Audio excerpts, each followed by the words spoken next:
Sejam muito bem-vindos, muito bem-vindas a mais um episódio do nosso SoloCast, né? Se você já nos acompanha semanalmente por aqui, sabe que sempre tem muito conteúdo, uma contribuição muito intensa entre os professores e certamente hoje não vai ser diferente. A gente vai conversar sobre Design Thinking e empatia. Você já pensou nesse tema? Acompanhe com a gente.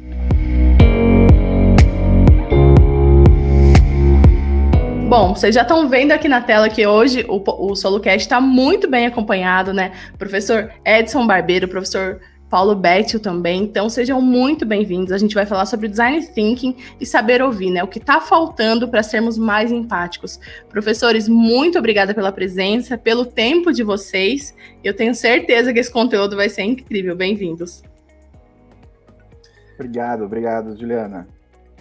Nós que agradecemos, Juliana. Nós que agradecemos a tão calorosa apresentação. Muito obrigado. Muito obrigado também pelo professor Paulo Bettil, que está comigo aqui hoje. Uma conversa super importante sobre uma temática que tenho certeza de que todos vocês que estão ouvindo estão interessados e interessadas, né? Porque a temática do Design Thinking, né, que percorreremos, em verdade, 3 séries aqui dos nossos podcasts, é uma das temáticas mais centrais do universo de hoje, no mundo corporativo, pois visa a desenvolver soluções inovadoras, né, para um mundo, para uma sociedade que necessita de soluções inovadoras, nossas soluções que agreguem valor, vão além daquilo que já existe no mercado. E, mais particularmente, nesse nosso podcast aqui de hoje, vamos discutir, digamos assim, as fases iniciais do processo de Design Thinking. A gente entende Design Thinking como o design centrado no humano. A pergunta que fica é: precisamos entender o humano. A compreensão aprofundada das dores, sensações, afetividades, também questões econômicas das pessoas, digamos assim, um pontapé inicial para o processo que a gente chama de Design Thinking. Para tal, como se conhecer humanos? Mas humano é, sem dúvida, o ser de natureza mais complexa da natureza, né? Somos muito diversos, somos muito, enfim, como eu disse anteriormente, complexos, com diferentes variáveis, perspectivas.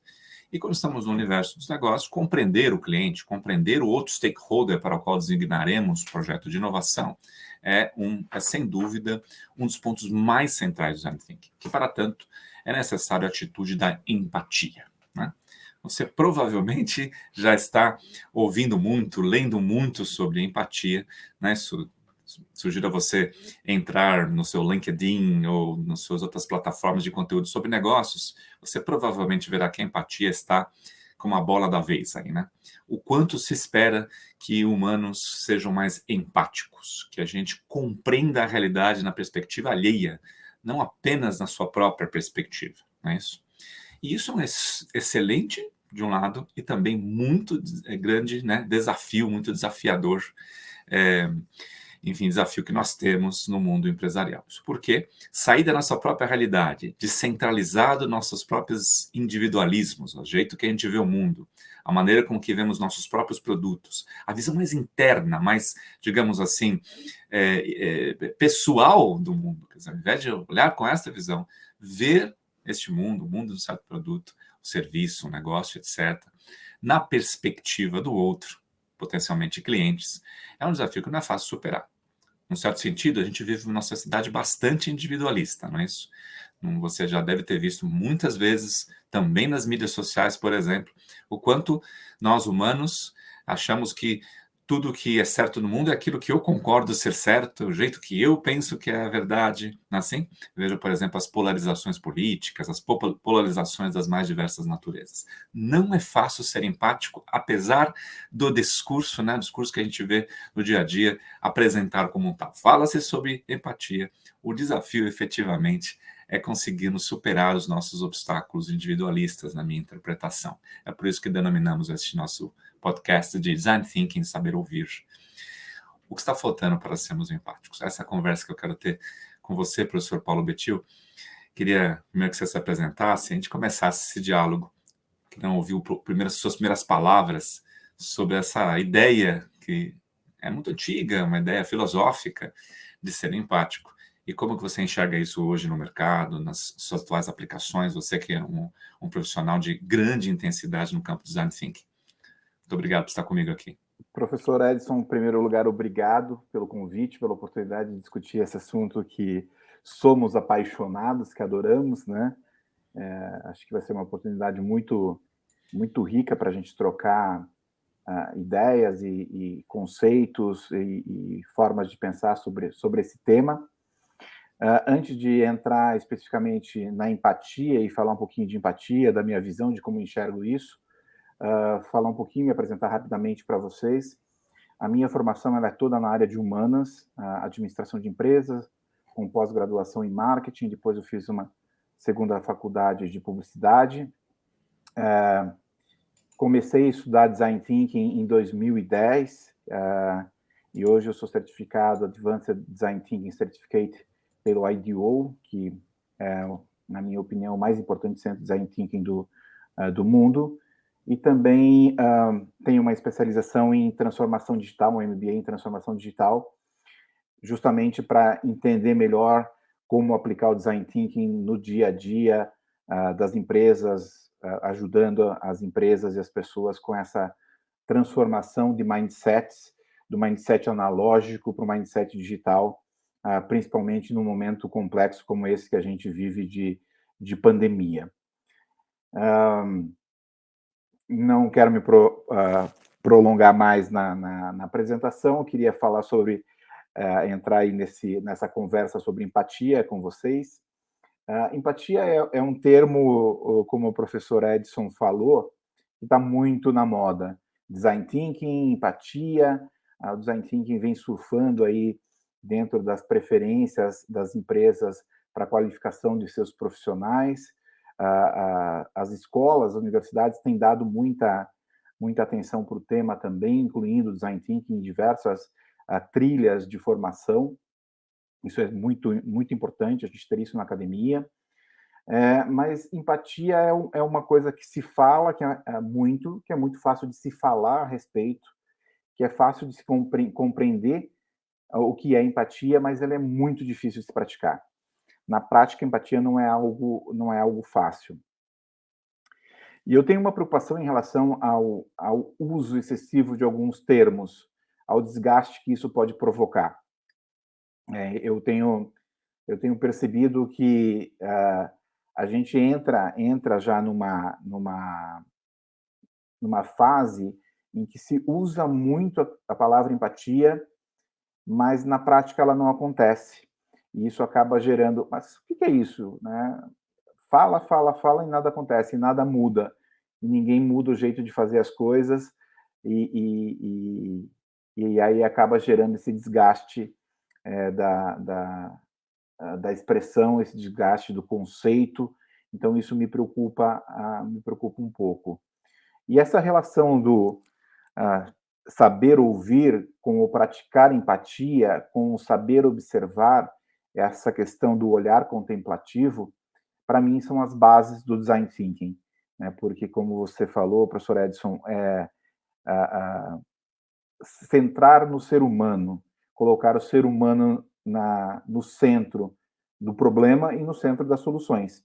Então, para isso, a gente precisa utilizar essa tríade, né, que é a observação, o saber ouvir através de entrevistas produtivas, e no topo dessa tríade, a prática de empatia para realmente sentir o que o outro sente, perceber as suas dores, pensar mais ou menos de uma forma muito parecida com o que essa pessoa para quem a gente está desenhando a solução pensa. Então, a gente tenta desenhar práticas também, é uma coisa que a gente faz em Design Thinking, desenhar práticas efetivas de empatia para que a gente possa coletar e produzir insights poderosos que nos ajudem a solucionar esses problemas complexos. Então, eu gostaria de começar falando sobre isso, que é fácil de falar, mas na prática não é tão fácil assim. Não sei se você concorda, professor Edson. Concordo plenamente, professor. Concordo plenamente. Acho que a gente vive muitas vezes esse desafio que o senhor expôs, que você expôs, que é entre os discursos presentes, notadamente nessa sociedade que a gente vive hoje. Concordo plenamente, professor Paulo Bettil, numa sociedade como a de hoje, que a gente sobrevaloriza os discursos, as imagens, notadamente presentes nas mídias sociais, entre outros meios, há uma distância muito grande entre os discursos e efetivamente aquilo que a gente tem aplicado, convivido, vivenciado. Um pouco da nossa conversa aqui, inclusive, é auxiliar essa audiência a fazer a transposição entre saber falar o que é empatia, discursar sua necessidade e até cobrar a empatia dos outros, né? Exato. Que é quase uma espécie de paradoxo, né? Eu não sou empático e cobro a empatia do outro. E também fazer essa transposição para alguma coisa que a gente possa aqui ofertar de questões práticas, recomendações concretas, né? E então, pegando a sua provocação, professor, então, começar assim, a gente falando o que nós estamos chamando de empatia, eu vou fazer uma possível contribuição nesse sentido. Aí a gente começa a problematizar, falar que problemas, afinal, fazem com que a gente não consiga na prática, né? Bom, a empatia é uma temática que, primeiro, não nasce no design thinking, não sequer nasce na inovação, né? Isso nasce no campo das artes, inicialmente. Quando era chamado certas escolas artísticas, destaque para a Alemanha, início do século XX, aproximadamente, que os artistas manifestassem a si no universo de sua arte, da sua manifestação artística. E que também se estabelecesse uma relação de leituras mais aprofundadas sobre os humanos que estavam atrás daqueles artefatos que é formado pela arte. Isso, evidentemente, caminha com muita rapidez para a psicologia, porque a evidência aqui de que se trata de um campo bastante interior dos indivíduos e, portanto, passa, então, a ser debatida nessa lógica que a gente traz no Design Thinking, né? Que é quando eu falo, vou centrar o design no humano, eu vou centrar o design na compreensão dos humanos enquanto seres complexos. E a empatia possui duas grandes vertentes principais.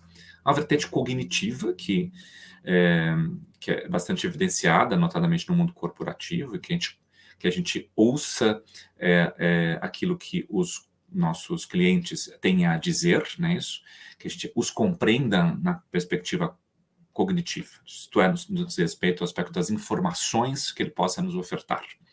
Né, isso vai numa linha muito forte de pesquisas, notadamente qualitativas, e também que se faz no processo de design thinking, né? Desde de a gente entender os aspectos sociodemográficos, né, de um público elevado, né, quer dizer, estamos falando de que rendas, né, até as declarações dessas pessoas, no que diz respeito a onde que elas vivem, que tipo de vida que elas têm, construções de mapas de empatia a partir daí.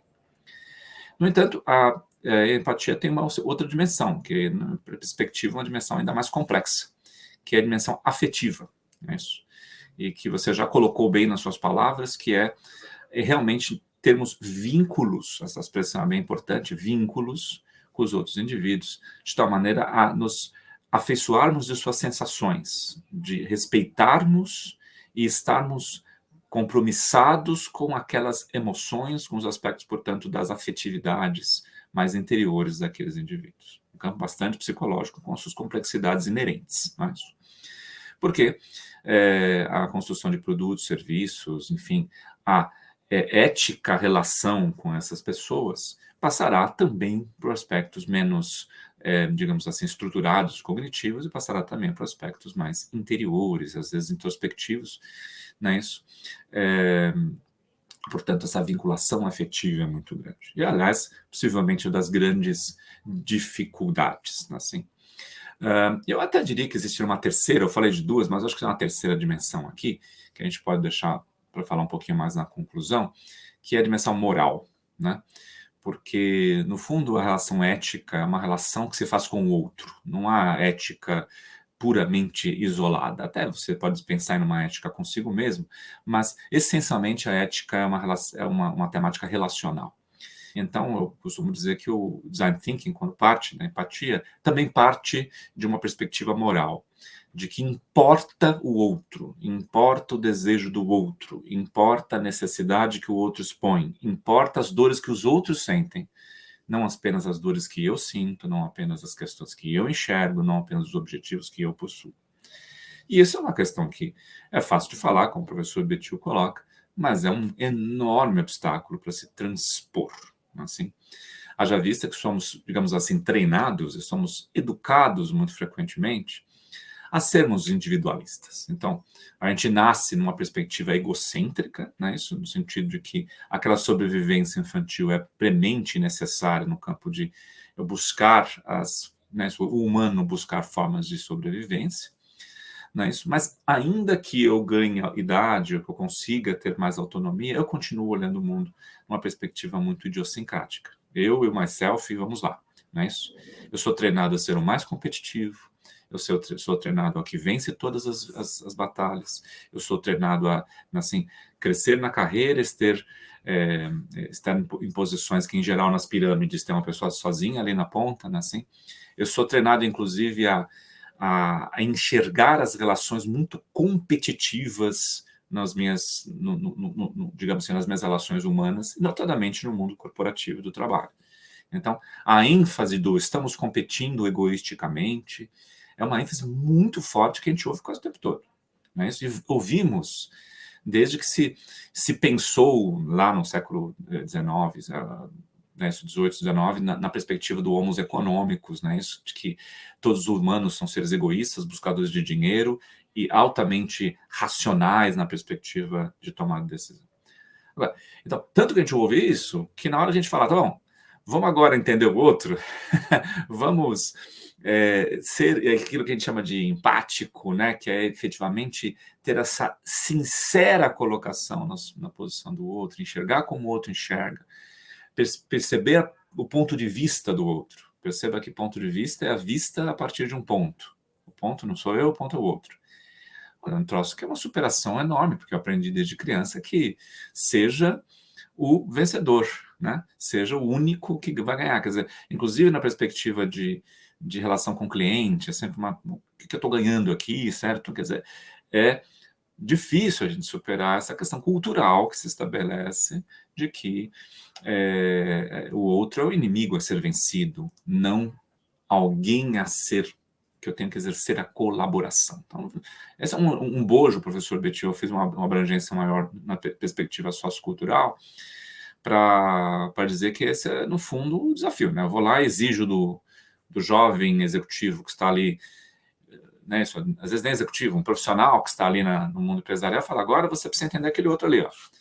Ele é uma pessoa que, por exemplo, de rendas, classes sociais diferentes da sua, vive em regiões geográficas diferentes da sua, e aí você tem que entender ele para desenvolver um produto e fazer a solução para esse troço aí. Design thinking. Opa, não foi o que eu vi desde criancinha. O que eu vi desde criancinha é você está aqui para vencer o mundão, para ganhar na competição. Certo?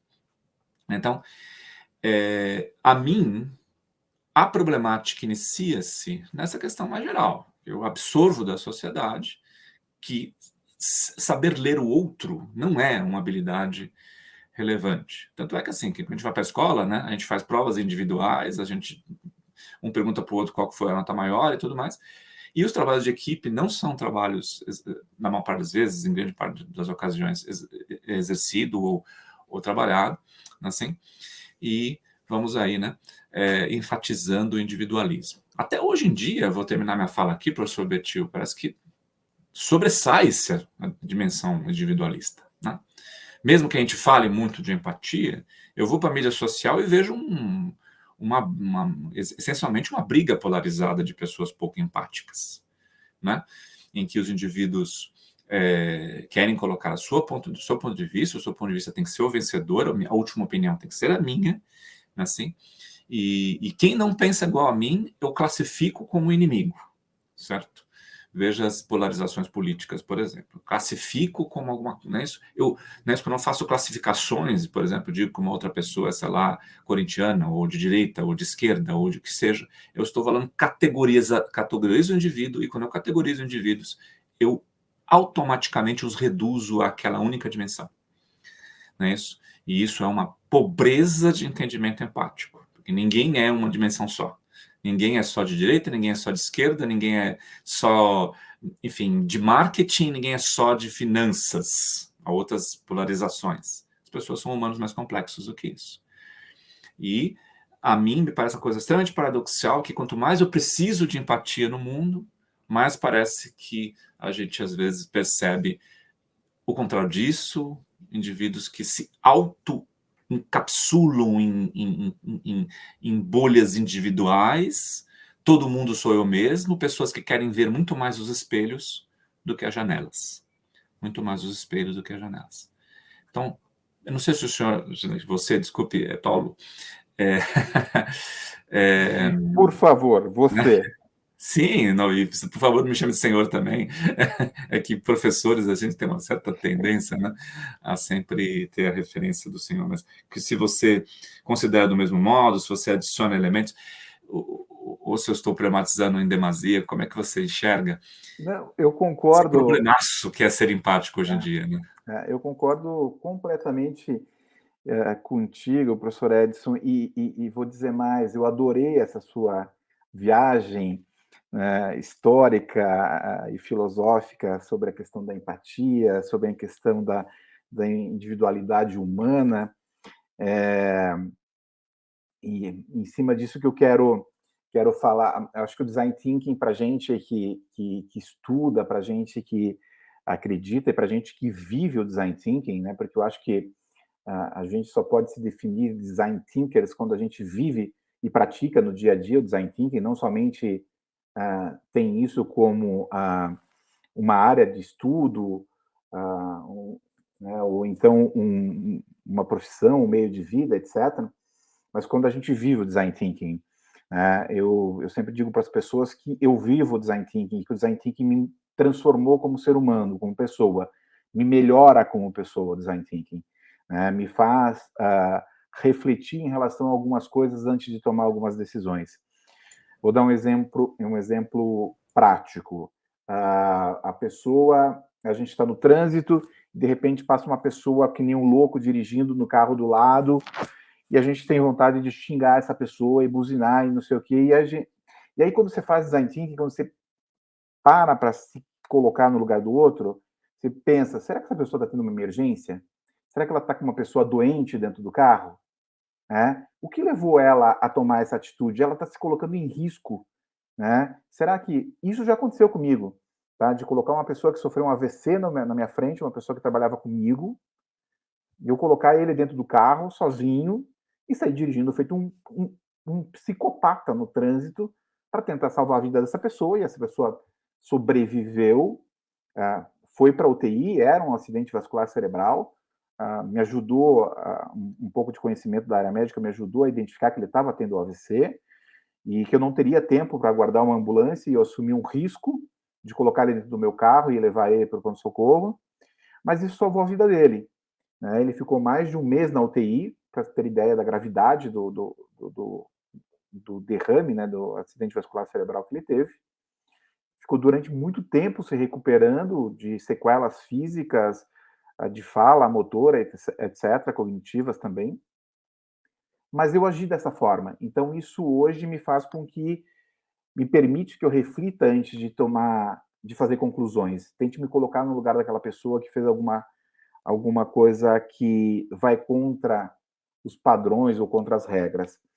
Mas essa questão, o design thinking, eu acho que ele é um grande processo de reaprendizagem, né, professor Edson? Acho que a gente rever uma série de coisas que foram verdadeiras durante a vida toda e, de repente, a gente precisa rever tudo isso. Eu digo que o ser humano deixa de ser criativo, a gente vai falar de criatividade mais para frente, em outro episódio. O ser humano ele deixa de ser criativo a partir do momento que ele entra na educação formal. Na educação formal, ele perde essa capacidade de ser criativo porque ele precisa acertar sempre, ele não tem mais o direito de errar, ele não tem mais o direito de explorar, ele não tem mais o direito de pensar da forma que só ele pensa, ele precisa pensar igual a todo mundo, e ele entra nessa questão da competitividade, da individualidade, que marca muito o ser humano. Então, a questão da individualidade, ela é cultural e ela é educacional também. Ela vem da educação e da cultura. E a educação, aí a gente tem as duas vertentes, da educação formal, da escola, e da educação que a gente recebe nas nossas casas, dos nossos pais, das nossas famílias, dos nossos amigos, etc. E quando a gente entra na escola formal, a escola formal ela ensina que a gente precisa ser melhor que os outros, e aí a gente trabalha um tipo de inteligência, desenvolve um tipo de inteligência que é a inteligência competitiva, né, que você citou também, né, é competitiva, e isso fica para a gente sempre. E a gente entra no mercado de trabalho com essa. A gente entra no mercado de trabalho porque a gente terminou o ensino médio e a gente foi para mais uma fase altamente competitiva, que é a fase do vestibular, dos testes de acesso às universidades, e durante a universidade toda a gente basicamente fez teste o tempo inteiro tentando ser melhor do que os outros. E a gente vai para o mercado de trabalho com essa visão de que a gente tem que subir uma pirâmide, como você falou, a gente tem que escalar, e é sempre uma disputa, né, que eu preciso ser melhor que o outro, e depois cai no nosso colo, né, de especialistas em design thinking e também consultores de outras áreas, né, de quebrar toda essa inteligência competitiva, a individualidade, e reensinar as pessoas, os profissionais, os altos executivos das empresas, a pensar com outro tipo de inteligência, que é a inteligência colaborativa, que é a inteligência coletiva, né? E o Design Thinking me trouxe um aprendizado incrível, que eu acho uma das grandes, que para mim foi uma das grandes mágicas do Design Thinking, que foi aprender a abrir mão da autoria individual em prol da autoria coletiva. Quando você se desprende dessa coisa de eu tenho que ter a melhor ideia, né, isso é libertador, né? Isso te dá uma liberdade de você não precisar ser o dono da melhor ideia, o dono, ou escrever embaixo da ideia o seu nome, e isso passa a ser uma coisa de um grupo que pensou juntos, que abriu mão de uma ideia que não era tão boa para construir em cima de uma outra grande ideia. Isso é libertador. Essa é uma das melhores coisas que o Design Thinking já me trouxe. A não ter a obrigação, não precisar carregar o fardo de ter que ser o mais criativo. E a gente, como Design Thinkers, a gente sempre tem uma coisa interessante, né? Que a gente entra nas conversas e a gente entra nos processos aí de ideação e de discussão, todo mundo achando que nós somos os gurus da criatividade, né? Que a gente, esses são os caras criativos. E, na verdade, o que a gente aprende muito no Design Thinking? A gente aprende muito a ouvir o outro, né? Então, a gente aprende a ouvir o que os outros estão falando de uma forma, com uma forma de processamento completamente diferente do que as outras pessoas. As outras pessoas falam muito para se posicionar e a gente aproveita aquela fala para a gente processar aquilo e aproveitar as boas coisas do que essa pessoa está falando. A gente aprende a ouvir de verdade. E aí a gente extrai ideias. E aí, de repente, eu falo assim, olha, essa ideia aqui, ó, né, então a gente pode fazer isso. Caraca, como que você tirou essa ideia? Não foi você que falou, não fui eu. Essa ideia é sua, não é minha, né? Mas foi você que falou, só que eu tô mais treinado para extrair essas coisas que os outros falaram, a pegar as coisas no ar, nas histórias, nos storytelling, que a gente vai falar mais para frente também, a recortar melhor essas coisas, né? E montar os nossos post-its lá, os nossos bloquinhos de anotação, né, de uma forma muito mais efetiva. Então, por quê? Porque a gente aprende o quanto é importante ouvir o outro, sabe? Nossa, essa sua ideia, professor Edson, é muito legal. E se a gente fizer isso? Então, a gente quebra aquelas barreiras da crítica, do julgamento na hora de ouvir as pessoas, aquilo que se falou que gera a polarização, né? A gente aprende a fazer processos criativos que são isentos de julgamento, mas basicamente porque eles não são processos convencionais que as pessoas estão acostumadas a fazer na escola, na academia ou no seu trabalho, que é de argumentar o tempo todo. A partir do momento que você argumenta o tempo todo, você tem embates. Se você está argumentando, você vai ter um ganhador você vai ter um ganhador e um ferido, né? Provavelmente, né? Você vai ter numa argumentação. Então, no Design Thinking, a gente usa essas técnicas onde a gente expõe muito mais ideias de forma, muitas vezes, anônima, porque não interessa quem foi o dono daquela ideia, porque a ideia é do grupo. Então, você abriu mão da autoria individual. Né? Então, a gente expõe as coisas de uma forma muito mais anônima, porque não importa, não tem assinatura, tem assinatura do grupo, não tem assinatura de uma pessoa. Isso acaba sendo libertador.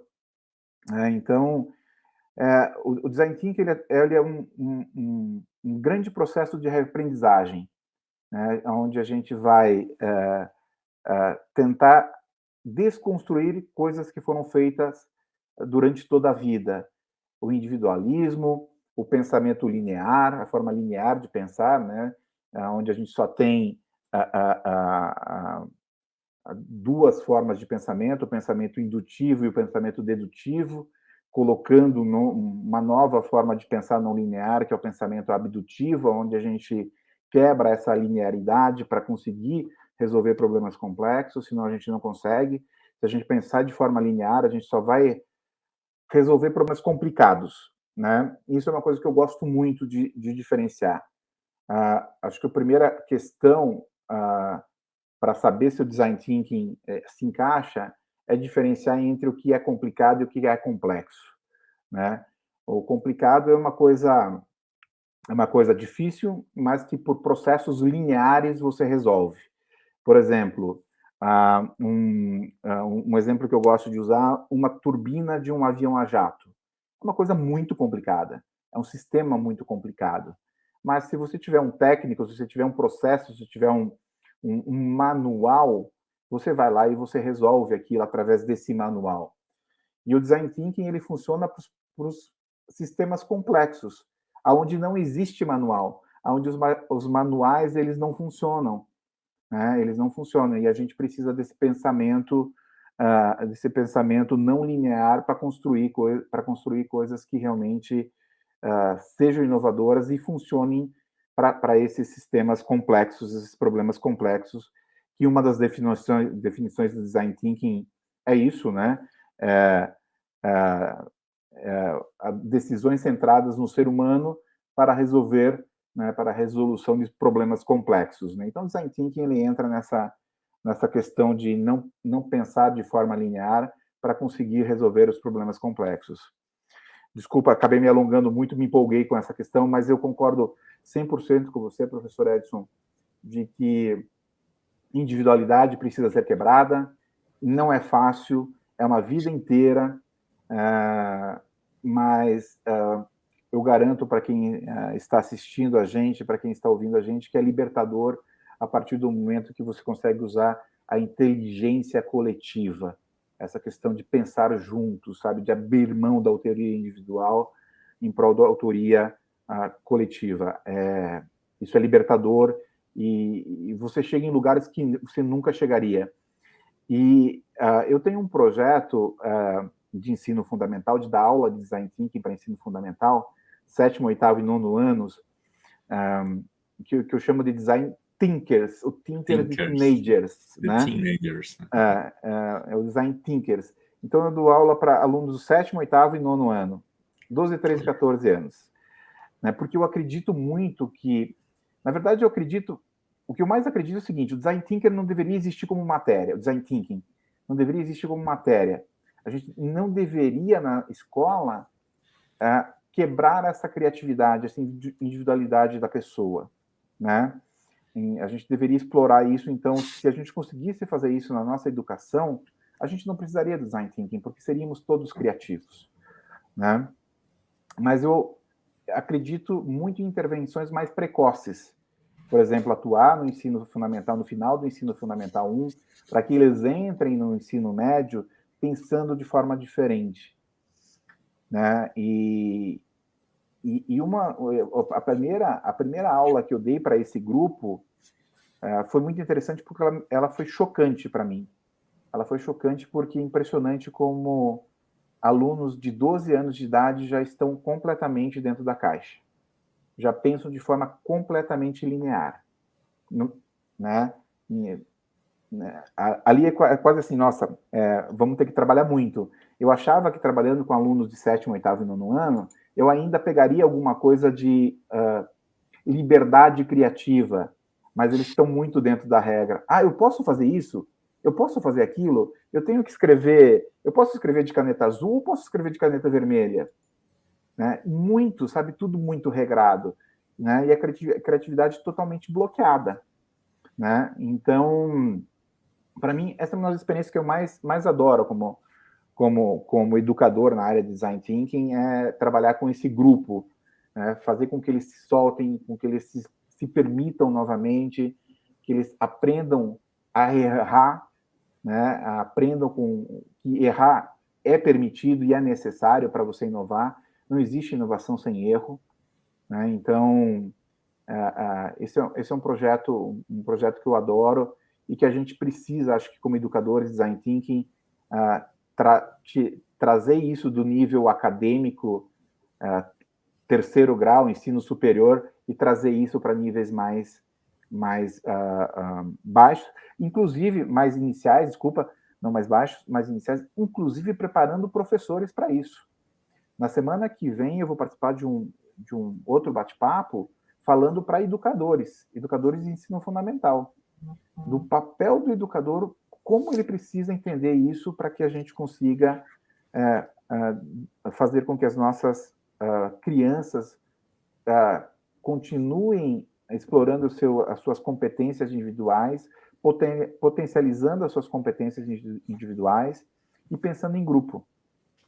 Tem uma frase do IDEO que eu falo em toda a aula para os meus alunos aí desse projeto, e eles sabem que esse slide vai aparecer em todas as aulas e virou até nosso meme interno, que é: a inteligência do grupo sempre supera o mais inteligente do grupo.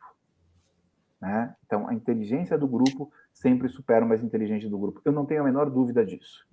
Né? Então, depois dessa colocação, eu devolvo para você e me desculpo novamente por ter me alongado nessa colocação aqui, me empolgado.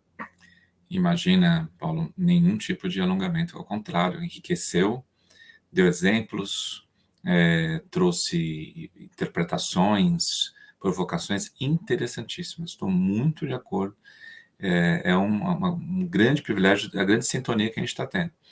E isso é muito bacana mesmo. Queria só destacar um ou outro ponto que eu acho que são importantes. Então, tipicamente o design thinking trabalha com problemas complexos, não problemas complicados. Trabalhar um pouquinho esse conceito que acho que é interessante para todo mundo que está aí, né? Significa dizer que o design thinking é uma ferramenta para todos os problemas da humanidade. Se você tem um pneu furado no teu carro, é bem possível que exista já um método para resolver esse problema, certo? Portanto, utilize-o, né? Exato. Mas os problemas do século XXI, né? Exato, né? Os problemas do século XXI dificilmente são problemas complicados, tendem a ser problemas complexos, né?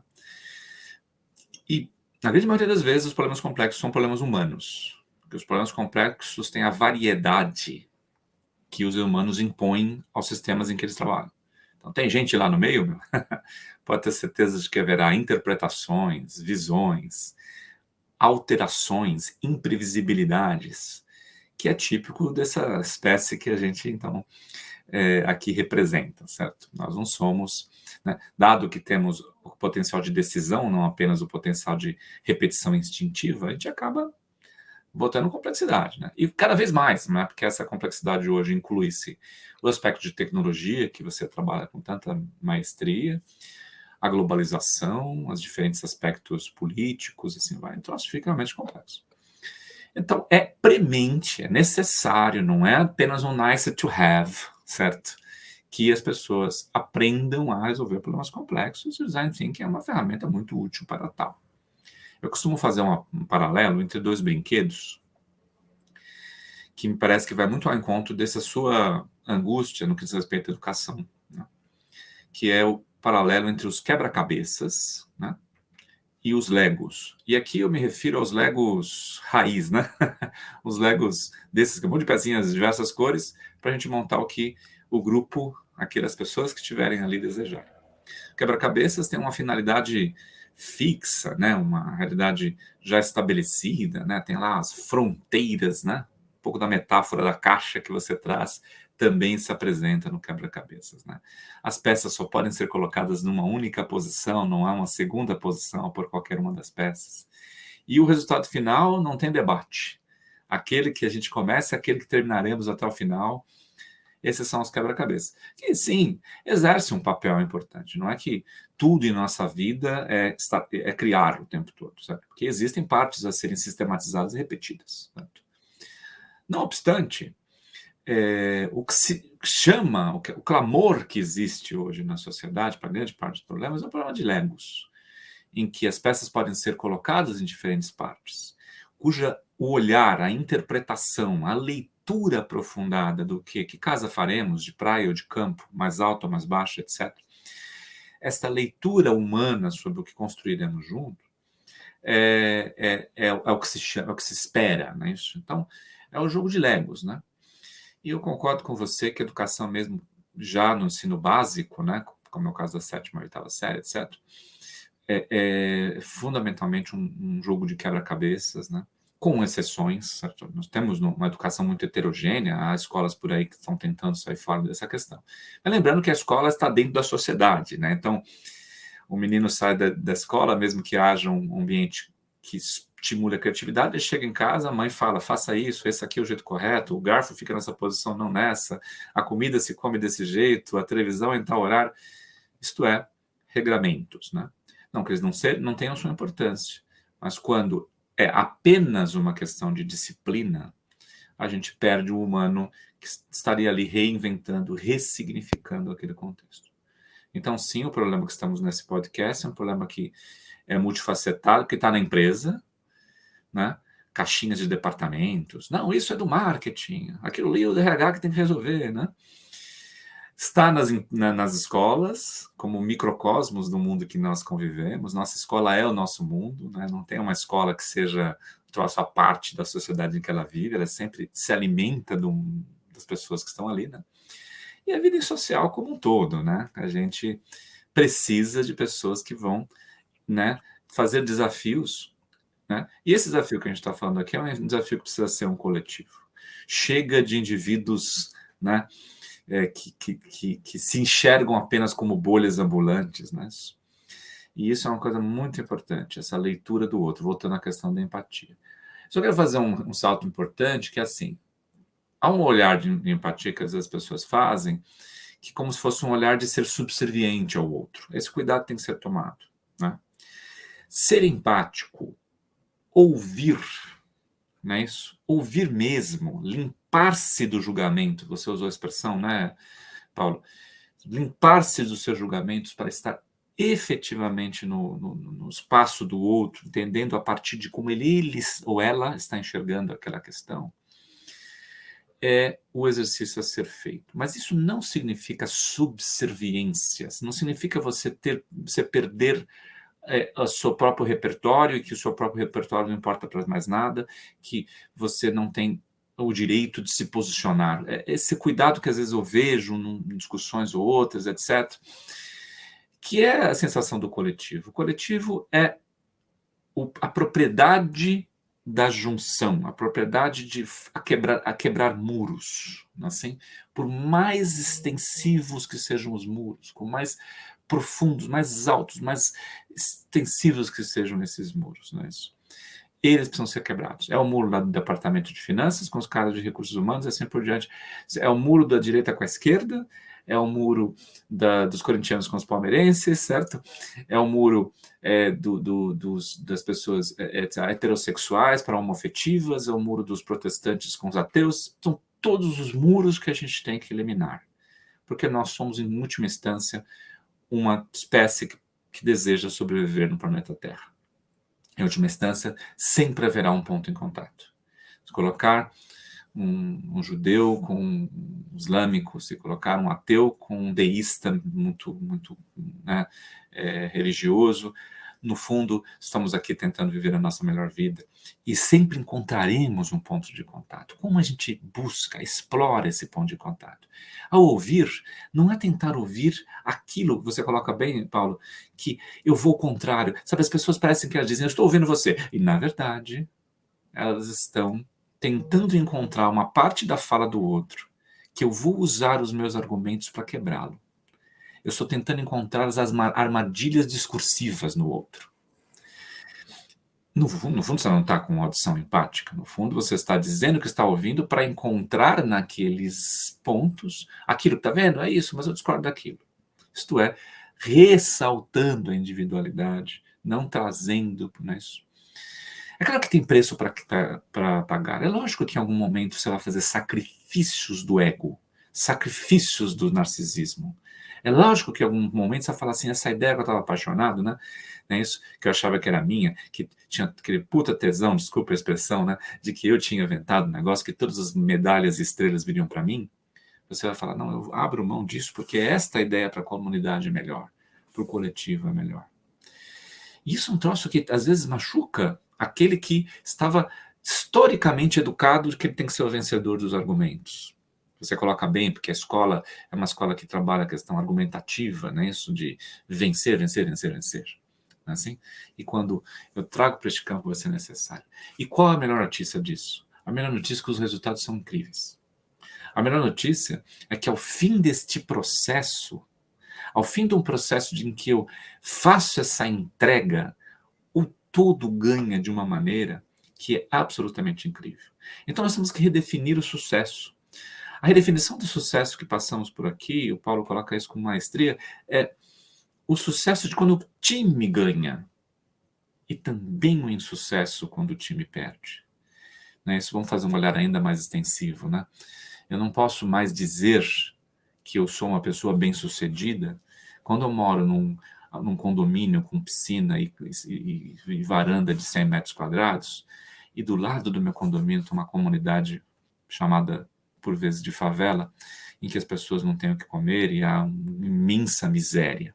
Eu não posso mais achar que ser bem-sucedido significa ser o atacante do time que faz os gols, mas que o time inteiro toma mais gols do que aqueles que eu fiz. Eu não posso achar que o sucesso é o sucesso do átomo, não o sucesso do corpo como um todo. Nós temos que redefinir o sucesso como um sucesso para stakeholders, sucesso em que todo aquele nexo está ganhando, não apenas uma parte dele está ganhando. Temos que redefinir um sucesso, inclusive empresarial. Como assim uma empresa é lucrativa, mas no fim do dia tem pessoas com problemas mentais porque trabalham em excesso? Fornecedores que estão esmagados numa cadeia que não tem mais como pagar as contas. O meio ambiente que foi poluído, né? Porém o acionista conseguiu vitórias, né, isso lucrativas. É uma questão que vai ao núcleo da nossa sociedade. A gente, Paulo, infelizmente, quase que naturalizou isso. Isso quer dizer, é assim mesmo. Fazer o quê? Esse é o ser humano. Quantas vezes eu tive que argumentar, aí tentando trazer visões até da ciência e da minha experiência prática, podemos dar exemplos de coisas que eu tenha feito no mundo empresarial daqui a instantes, mas que diz o seguinte, as pessoas vão discutir dizer o seguinte, não, mas o ser humano é egoísta. É assim mesmo, é da nossa natureza o ser humano ser egoísta. O que nenhuma ciência psicológica, né, trazida das ciências psicológicas, vai dizer. O ser humano não é um ser essencialmente egoísta, como o discurso diz. Cada um está assim mesmo, as pessoas vão fazer se elas forem apenas estimuladas no nível do indivíduo. Não é verdade. O Yuval Harari, um importante historiador israelense, nos conta que o ser humano prosperou, está aqui dominando a face da Terra e destruindo muitas vezes, não porque fora o ser mais forte, nós não corremos mais rápido que os leões, nós não voamos, nós não temos peles mais resistentes que outros seres, nós não temos garras, não temos mandíbulas fortes. Nós só podemos prosperar porque conseguimos juntar um time.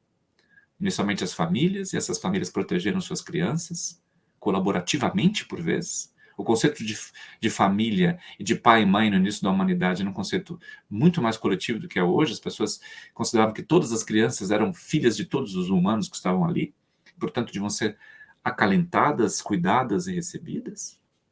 E só por causa dessa fundamental capacidade colaborativa, que faz com que, inclusive, a gente tenha colaborações em nível global. Não é isso? As Olimpíadas é um exemplo inacreditável, 200 e tantos esportes com uma mesma regra e pessoas harmoniosamente apesar de disputando, não vendo das pessoas inimigos, mas vendo adversários. É diferente. É claro que competir fará parte das nossas vidas. Não estou eliminando a dimensão competitiva. Mas ela foi demasiadamente exacerbada. Como se fosse a única. Como se fosse tudo o que um ser humano precisa se preparar. E o desafio é você, na sua empresa aí, né? Fazer qual é o time colaborativo que eu preciso fazer hoje? Qual é o passo de sacrifício pessoal que eu vou fazer hoje? Não a vitória que você trará com a medalha de ouro no peito de hoje, individual. Mas qual é o ganho da seu coletivo que foi feito hoje? E se cada um pensar assim, é por certo que haverá um ganho para todos. Dá certo, dá resultados. Não é sem razão que o design thinking prospera. Está na grande parte das multinacionais que estão fazendo diferença em seus mercados, assim por diante. Então é um super desafio, mas no fim da estrada tem um mundo melhor para a gente viver. Inclusive economicamente. Não estamos falando apenas de uma perspectiva de natureza moral, socioecológica. É claro que isso também está presente, que há o que fazer a respeito disso. Mas também na perspectiva da rentabilidade. Os clientes vão pagar mais se forem bem tratados. Colaboradores serão mais engajados quando se sentirem plenamente integrados naquela empresa. Fornecedores serão mais parceiros se perceberem que ali existe um vínculo além de uma nota fiscal. Não é assim? Comunidades promoverão a imagem daquela empresa se a gente sentir equilíbrio naquela relação e justiça naquela relação. Então, a nossa provocação é por aí, né, Paulo? Também me estendi, né? A gente coloca a gente que está apaixonado pelos temas. Paulo, acho que a gente vamos caminhando para o final, né? Se você quiser fazer suas últimas observações.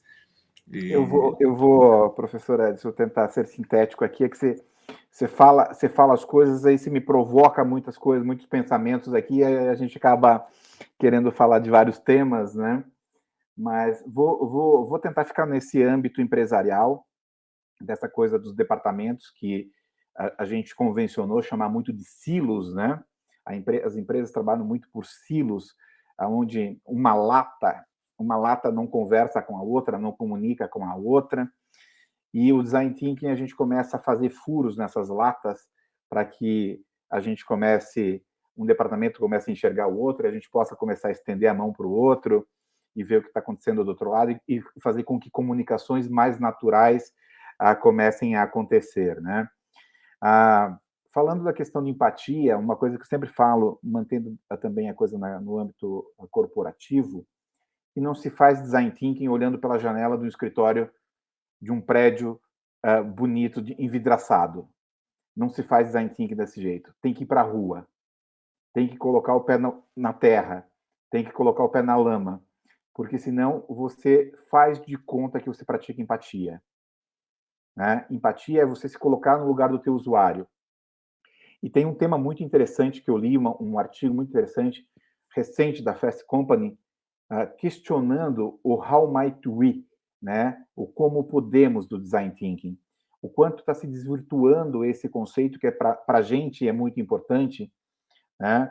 Do como está se desvirtuando o conceito do how might we, do como podemos. Porque a maioria das empresas falam como podemos, mas olhando só como esse time aqui interno, né, do meu departamento pode resolver aquele problema. Isso é muito errado do ponto de vista conceitual do design thinking. Quando você vai fazer design thinking, as suas equipes precisam ser verdadeiramente multidisciplinares, verdadeiramente multidepartamentais e, sobretudo, incluir o seu utilizador final no centro do processo. Tá? Então, como podemos significa eu vou colocar o meu usuário para quem eu estou resolvendo o problema dentro do processo de entendimento, dentro do processo de construção de insights e dentro do processo de construção de soluções. O nosso stakeholders, né, simplificando aqui, são partes interessadas, mais importante num processo de desenho de solução é o nosso utilizador final. Eu tenho que realmente entender essa pessoa. Né? E entender essa pessoa significa me colocar no lugar dele, fazer a jornada que ele faz, seja a jornada de compra de um produto, a jornada de compra de um serviço, né, junto com ele e reproduzir inúmeras vezes essa jornada para que eu possa ter um entendimento profundo. Né? Para que eu possa montar desenhar mapas de empatia e mapas de personas e personas poderosas, eu preciso entender o que ele sente, o que ele pensa. E como que eu entendo o que ele sente e o que ele pensa? Esses dois ambientes de um mapa de empatia, me colocando no lugar dele. Senão eu faço inferências, senão eu faço suposições, senão eu faço projeções. Né? E empatia não é você estar na parte de cima de um poço com uma pessoa lá no fundo e falar para ele, eu entendo o que você está sentindo aí, porque é escuro, é fedido, é gelado, né? E você não me entende. Pula no poço com o cara para realmente entender o que ele está sentindo. Né? Então, você tem que pular no poço. Senão, você estando ali de fora, dificilmente é empatia. Né? Então, só vai entender o que ele está pensando lá no fundo do poço, o que ele está sentindo lá no fundo do poço, se você praticar empatia de verdade. E aí, o que ele fala, né, da onde vem de onde vem esses insumos? Vem da entrevista, do saber ouvir. E a entrevista Design Thinking não entendam como uma entrevista roteirizada, uma entrevista de pesquisa, que a gente tem perguntas a serem cumpridas. É muito mais uma conversa, é muito mais uma conexão com as pessoas para tentar entender o que essas pessoas realmente falam, quais são as percepções dela, quais são as visões, né? Então, vem desse processo de entrevista. E o outro quadrante, o outro ambiente de um mapa de empatia é o ambiente do que a pessoa faz, que a gente identifica através de processos de observação, de pesquisa etnográfica, de contemplação pura, que o ser humano desaprendeu a contemplar também, de sentar, não ter o celular na mão, deixar o celular de lado e contemplar o que as outras pessoas estão fazendo, como as outras pessoas se comportam na vida real.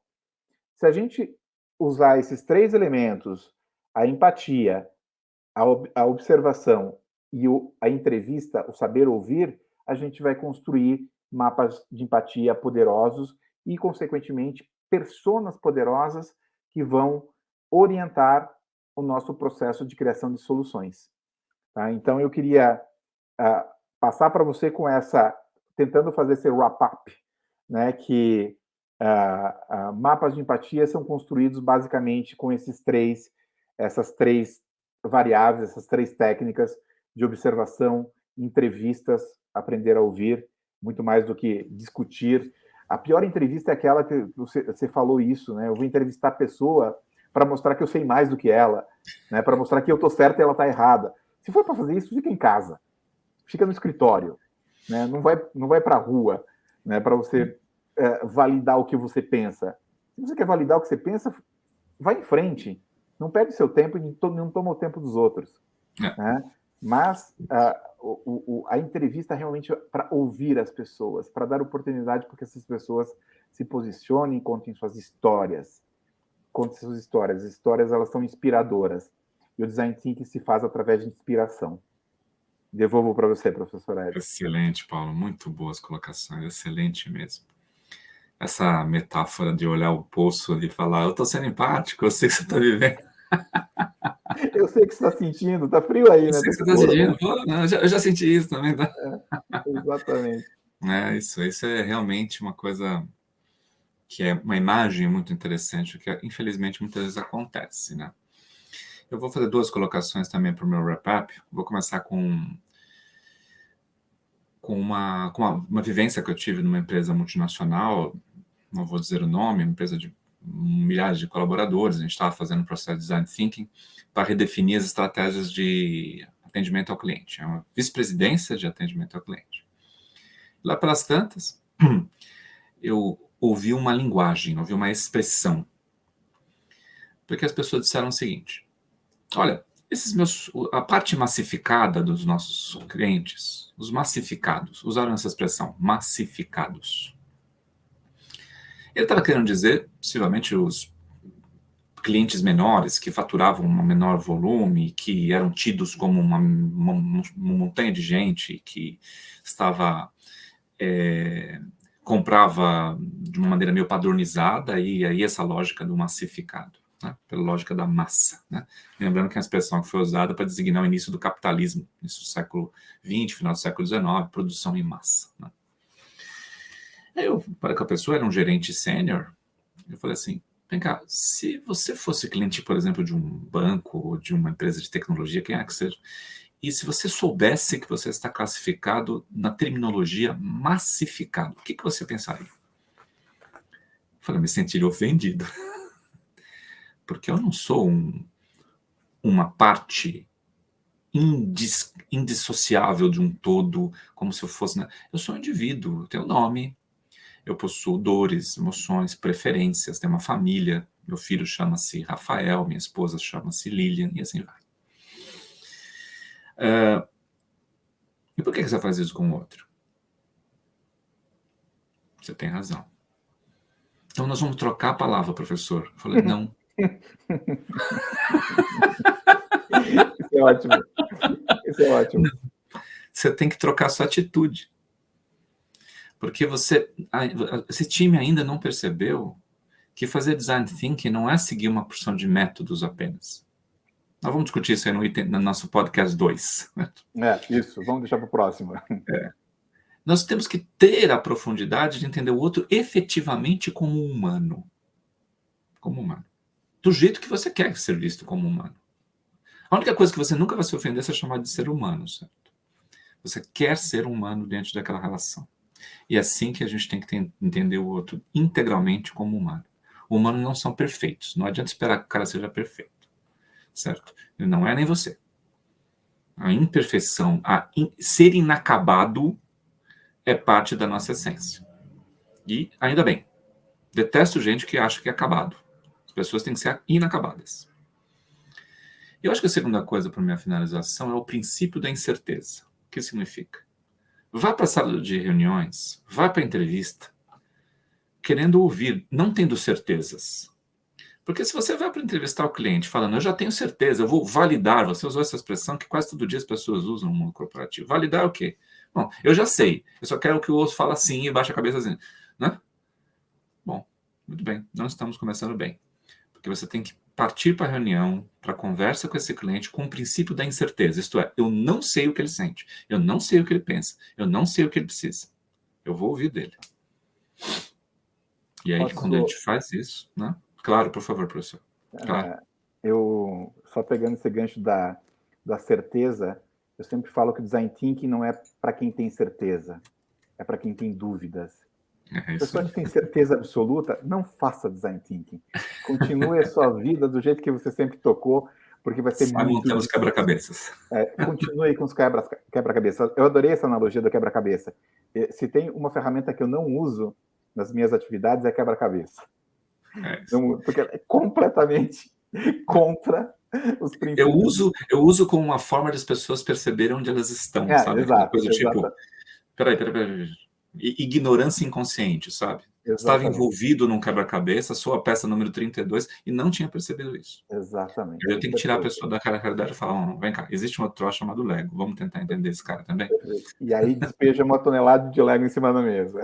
E aí vamos lá, mudamos a perspectiva. Então acho que a gente fica por aqui, né? Porque senão os nossos ouvintes vão se cansar das nossas vozes. Exatamente. Vamos deixar um pouquinho para os próximos episódios. Muito obrigado bem, pela Juliana. oportunidade. Muito obrigadaço, Paulo.